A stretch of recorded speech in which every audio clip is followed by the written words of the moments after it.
Good evening. This is Crime Classics. I am Thomas Hyland. Listen.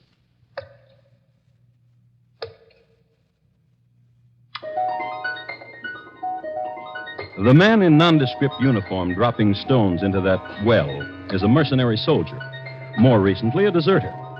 He's testing the depth of the well, the only way he knows, since a length of rope is not immediately available, and more complicated machines are as yet undiscovered. This is the year 1778, and the deserter is named James Buchanan. Next to him is his friend, another deserter whose name is William Brooks. These men are in the employ of Mrs. Bathsheba Spooner of Brookfield, Massachusetts, whose well it is. Mrs. Spooner will pay these men immediately they deposit the body of her murdered husband, right down there. And tonight, my report to you on the crime of Bathsheba Spooner, the first woman to be tried for murder in the United States.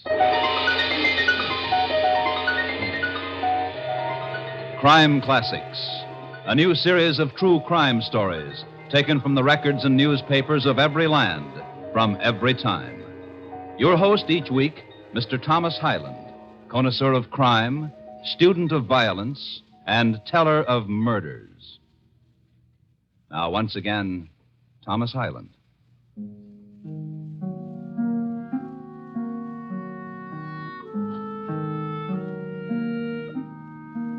The place is Brookfield, Massachusetts, the year 1778. Scene, the home of Joshua and Bathsheba Spooner, a large and respectable dwelling, 2 stories in height, situated on the north side of the road from Brookfield to Worcester. In the front of it, and nearly opposite on the south side of the road, are stately elms and a well. And in the living room, there's this. What manner of woman are you, Bathsheba? There's no content in you and no happiness. And what happiness have you given me? A life that dies quickly, cooking and sewing, and from you, drunken sleep. And you've not answered me. You would like to see me dead, would you not? Listen to me, Joshua. When you returned this morning from Worcester, my heart sank in me. I'd hoped you wouldn't come back. That I would have an accident. That in some way I would be killed. Yes. That you would be free then. Yes. To walk the town, newly widowed with a wandering eye. Yes. And you listen, shrew. I am your husband, and I'm your lover, and that's the way things are. Old man! Old man!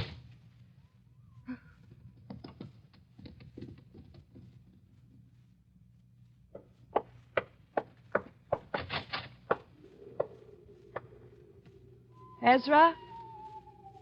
Ezra? I've been waiting. Bathsheba. Wait. No more waiting, Bathsheba. The time I was away from you with your husband in Worcester. The thinking about you. And there'll be more waiting. Until it's done. Until you kill him. I tried, but I could not. He asked me a question, my husband did. What manner of woman are you, he asked. Now I wonder. What manner of woman am I to love such as you, a youth? A boy who pretends to manhood. You without the courage to... The poison you gave me, there was no opportunity, Bathsheba. And a boy who lies. Opportunity. When it becomes nighttime, my husband becomes a drunkard. You know that. To empty the poison in the cup when you were with him, a simple thing like that you couldn't do. I swear it to you, Bathsheba. He'll die. When? Go to him now. To the tavern where he is. Empty the poison. I threw the poison away. With no courage. Bathsheba. Speak my name and bedevil yourself with it. Just kiss me, Bathsheba. No kisses. No secret whisperings. None of that. No more. Until my husband is dead. Laugh then. You'll see I mean it. There's a wench, Bathsheba, at the other end of town. And she watches me when I walk by. Then go to her. All right. Wait. Don't leave me. You almost let me go. Boy, you... Bathsheba. Kill him. Kill my husband. Later.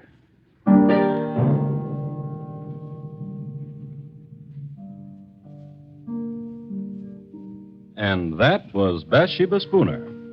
You've come to know her pretty well. You've seen her hating, you've seen her loving. There's more you should know. She was the sixth child of an illustrious man, General Ruggles. The general was a man of great wealth and lived in a style of unusual luxury for that day. He kept 30 horses and had a park of 20 acres for deer and a pack of hounds for the amusement of numerous visitors. He was a man intensely loyal to the British Crown and never hid his loyalties. And so, at the outbreak of the Revolutionary War, he was forced to give up his estate and to leave the country. His married life was also pretty bad, and he and his wife did not set a good example to his children in their conjugal relations. Bathsheba sprang from that kind of a household. Her loyalist background in time of war, and the very fact of the name she had, Bathsheba, were sufficient cause for the town in which she lived to view her with alarm. But keep this in mind. Bathsheba Spooner is going to murder her husband. How?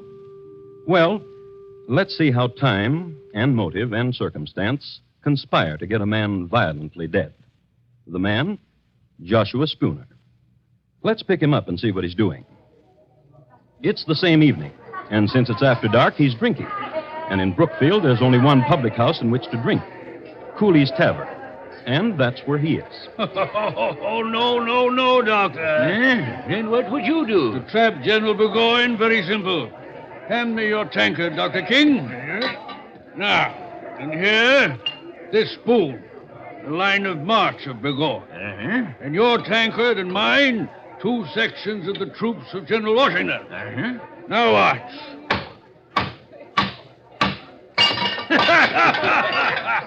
And that's how we take care of General Burgoyne. Yeah. Barkeep, more ale.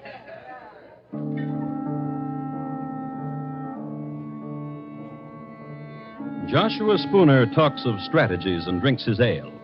But mark this. Near the bar, another table. 2 men in nondescript uniforms, deserters from the army of General Burgoyne. Their names, James Buchanan and William Brooks. They've made known the fact that they've deserted the enemy, so their drinks are on the house and the appreciative customers. They're having a fine time. Drink your ale, Will. Make me a toast and I'll drink with you. And a toast you shall get. Burgoyne is a scurvy... Louder, Will, louder, else we'll pay for our own ale. Aye. A toast. Aye, I'll give you a toast to that scurvy, plump-bellied Burgoyne. May he rot in the wilderness. That is, if he don't drown coming across the St. Lawrence. Gentlemen. And a merry evening to you. Joshua Spooner is my name, and it would do me proud if you would permit me Ale to... is what we're drinking, sir. Ale for the patriots! And patriots we are, indeed, to goodness. Oh, yes. We joined General Washington, sir, and his colonials. You should know that. And from here, we go to Worcester, where a column of Washington's hearties ale. To you, sir, and thanks to you. My pleasure.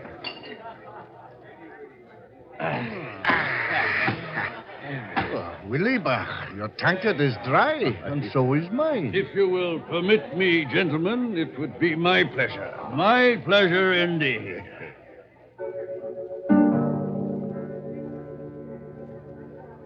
It would be Mr. Spooner's pleasure indeed to buy the lads more ale, as was the custom. True, it was 1778, but the etiquette was the same. Nothing too good for our boys. And the deserters in Cooley's bar were off to join our boys. As a matter of fact, it was Mr. Spooner's pleasure to direct James Buchanan and William Brooks to Worcester to become soldiers in Washington's army.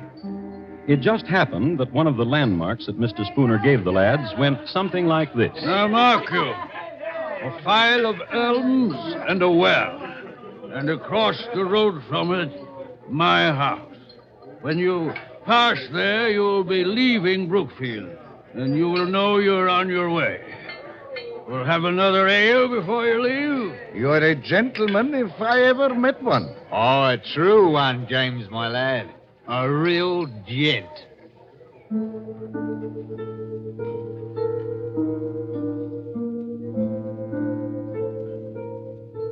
So they touched tankards, the deserters and Joshua Spooner, and they made tearful farewell. And the deserters left and walked the road toward where the elms were, and a house, and a well. Let's go on ahead of them. Let's get back to the lady. Bathsheba is home. Bathsheba is fixing her hair. And the youth Ezra, he's tying into it night ribbons, a lover's tender gesture. Their talk, however, is shocking. Perhaps you're right. Perhaps the best way is not to poison him. I say shoot him. Perhaps, in such a way as to make it appear as an accident. Will you shoot him, Ezra? Tightly with the ribbon, dear. Ezra? I have not the courage for it. But you know of guns and shooting. You were in the army for a year. I marched. I shot no one. I marched upon an ambush and was wounded. Myself, I never pulled a trigger. If not you to kill him, Ezra, then someone. Yes. Turn from your mirror, Bathsheba, and look at me. Oh, listen. Do you hear? Yes. Drunkards. Someone. Go to the window. Drunkards. 2 of them by the moon. British deserters. I've seen them in town. Call to them. Bathsheba. Call to them. Hello! You there! What do you want? I'll talk to them. A lady wants to talk to you. A lady? At a lady's service any time. Let them in, Ezra.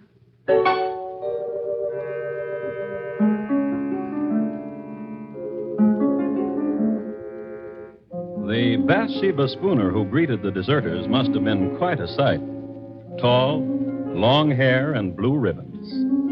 There must have been a fire in the fireplace, and in all probability she was standing in front of it.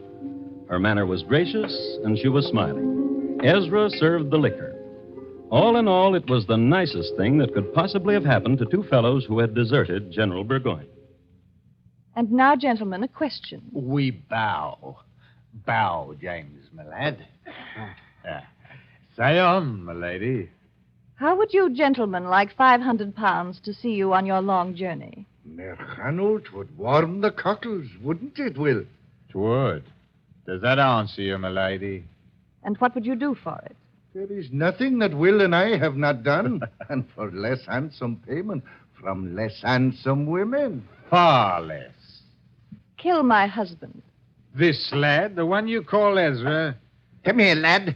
The next skinny ones don't take long for twisting. Not him. Not Ezra. Not him, James. Then who? My husband will return from his drinking. Will you wait for him? Kill him? When he returns, meet him outside at the door and greet him. Will you? Not only for the money, dear lady, but for the pleasure of your presence to 2 tired soldiers. Right, James? It's the truth.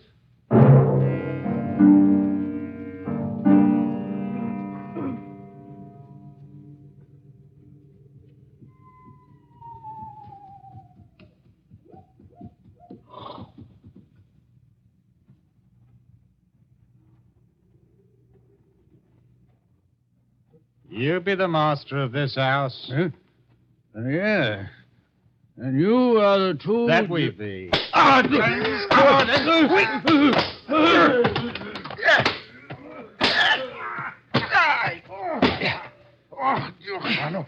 This one was a struggler, eh, Will? Get the woman. And the one she calls Ezra. Aye.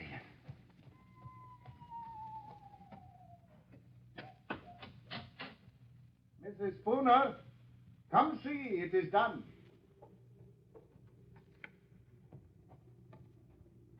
And a tidy job, if I say so myself, Mrs. Spooner. And now he's dead. What will you do with him? There's a well across the road. Aye. Give us a hand, James. And you, Ezra.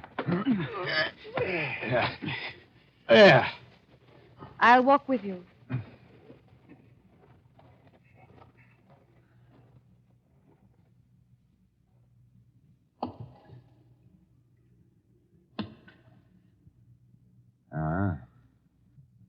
It's a deep well.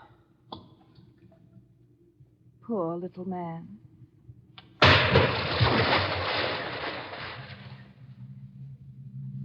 And that's how Joshua Spooner died. And that's how Bathsheba Spooner killed him.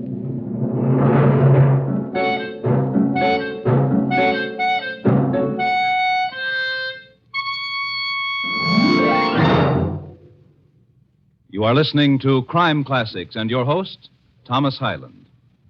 Later this evening, the Lux Summer Theater stars Fred McMurray in a full-hour adaptation of the romantic mystery comedy The Lady and the Tumblers, an odd triangle composed of a beautiful girl, a suitcase full of explosive letters, and a murdered man will make The Lady and the Tumblers' most unusual dramatic fare. Listen to it on most of these same stations later this evening when CBS Radio presents the Lux Summer Theater. And now, once again, Thomas Hyland and the second act of Crime Classics and his report to you on the crime of Bathsheba Spooner.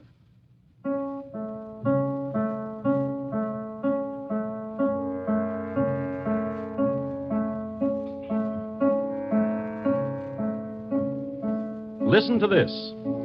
It's awful and dread, this tale that I tell. Joshua Spooner lies dead in a well in Brookfield town in 78 from 6 stout whacks across the pate. Small poem by an anonymous contributor to the Worcester Spy, the local newspaper of the day.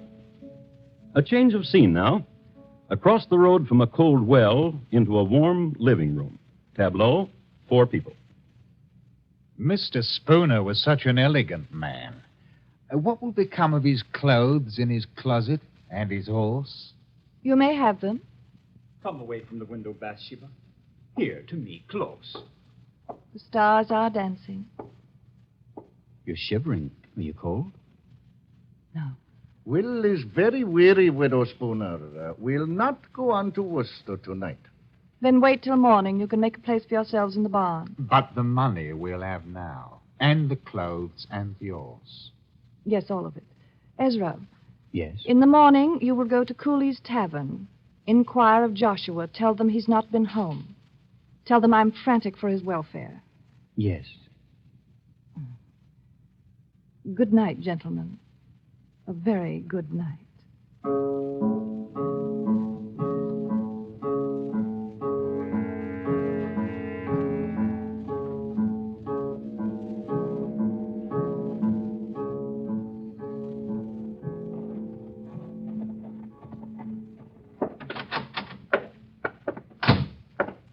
Mr. Cooley. Aye?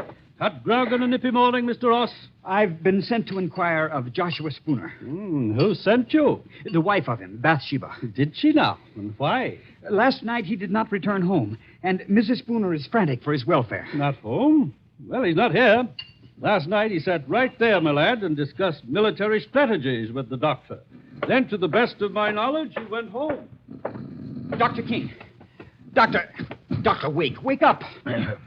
Please, Doctor, wake up. It's important. What is it? What? Where is Joshua Spooner? Where is he? Mr. Cooley says he sat with you last night. As he did, then left me. He's not home. What? Mrs. Spooner sent me to fetch him. She's troubled that he's not returned. But where else could he have gone if not to his wife? We must find him, Doctor. Yes, by all means.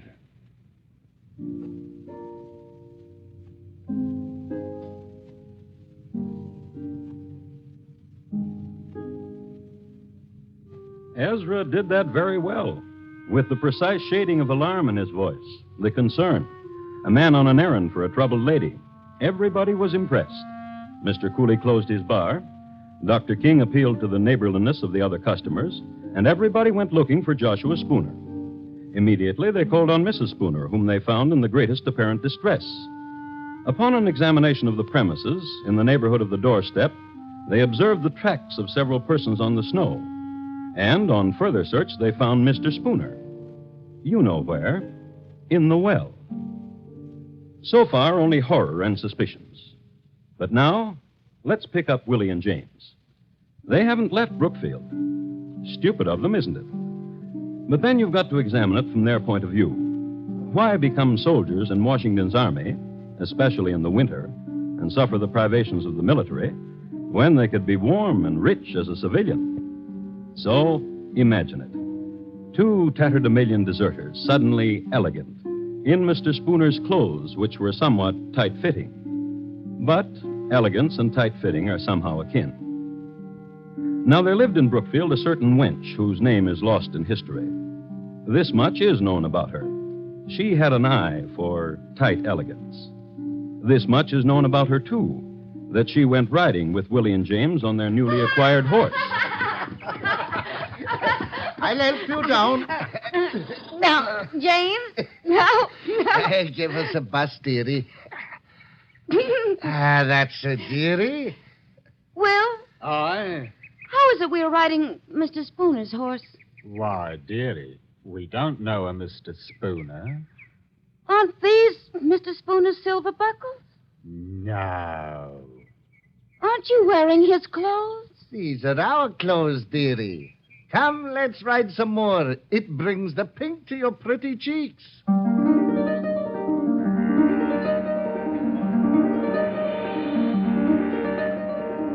But the cat was out of the bag. The girl told her mother, and her mother her father. And it so happened that her father was at that moment on his way to look for the murderers of Joshua Spooner. So the father told some neighbors, and they located James and Willie, brought them all together. The two deserters, Ezra and Bathsheba. And this is what happened.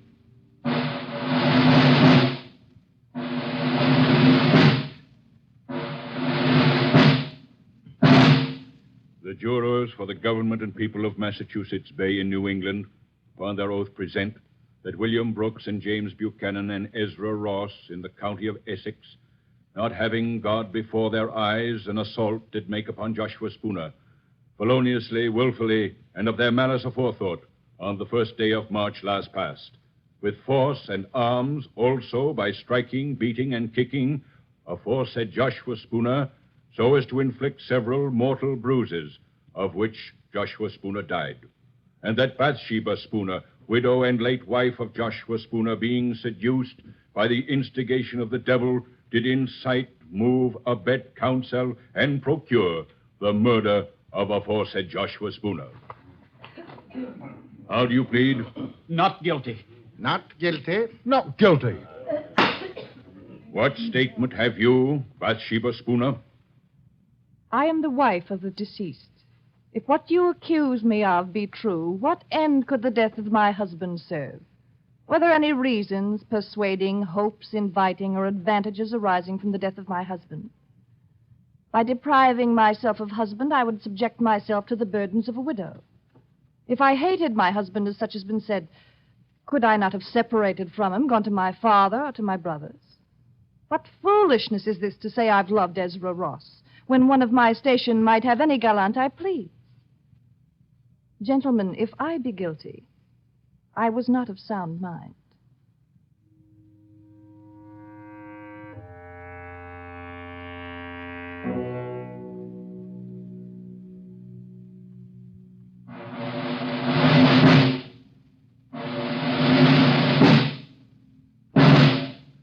To the sheriff of our county of Essex, greetings. We command you that on Thursday, the 4th day of June next, between the hours of 12 and 4 of the clock in the afternoon, you cause William Brooks, James Buchanan, Ezra Ross, and Bathsheba Spooner to be conveyed from our jail, where they are now in your custody, to the usual place of execution, and there to be hanged by the neck until their bodies be dead.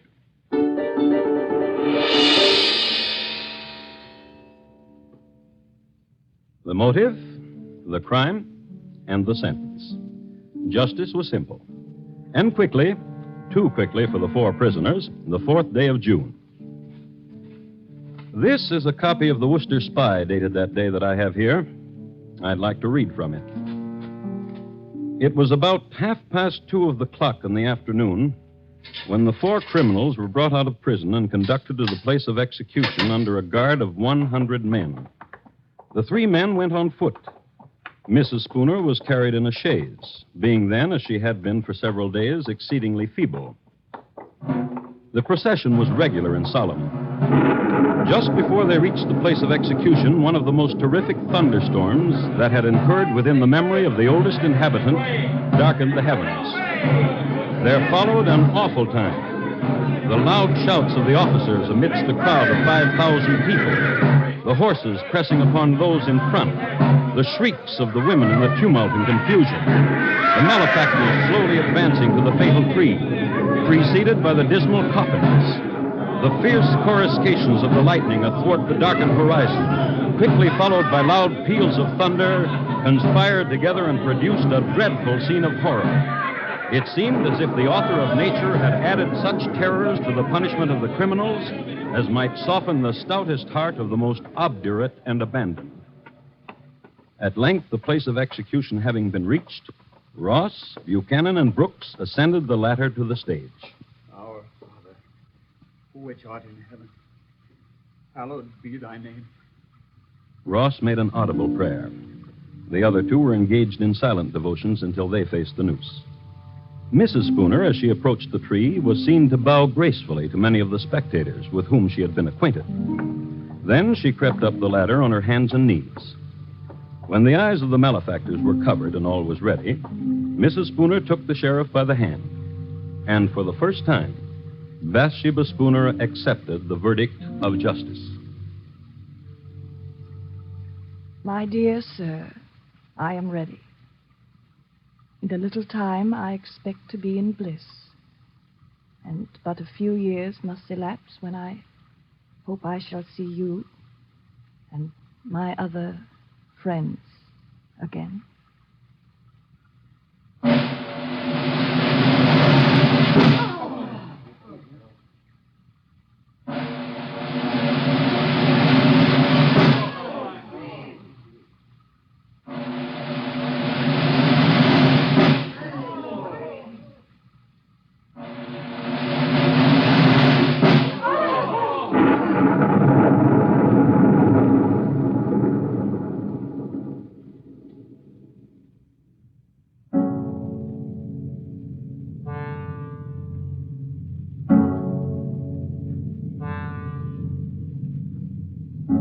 And that's the way the newspaper recorded it.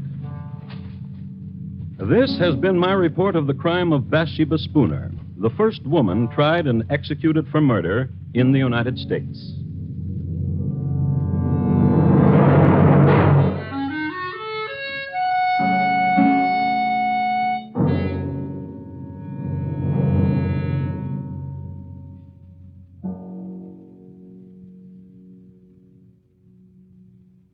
In just a moment, Thomas Hyland will tell you about next week's Crime Classic.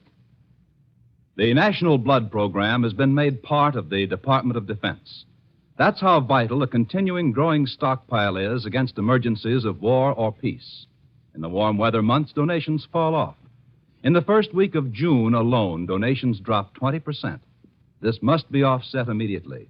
Before you go away, please phone the Red Cross for an appointment to give a pint of blood. You will enjoy your vacation more for having done it. And here again is Thomas Hyland. Next week, we'll be with you at the same time, although geography and year will change. The place? Pimlico, England. The year, 1879. My report? On the shockingly peaceful passing of Thomas Edwin Bartlett, greengrocer. Thank you. Good night. Bathsheba Spooner, tonight's crime classic, was adapted from the original court reports and newspaper accounts by Morton Fine and David Friedkin. The music was composed and conducted by Bernard Herrmann, and the program was produced and directed by Elliott Lewis. Thomas Hyland is portrayed on radio by Lou Merrill. Bathsheba Spooner was played by Mary Jane Croft. The cast included Herb Butterfield, Sam Edwards, William Johnstone, Georgia Ellis, Tudor Owen, and Ben Wright. Bob Lamont speaking. Stay tuned now for Gary Moore with Arthur Godfrey's Talent Scouts, which follows immediately over most of these same stations.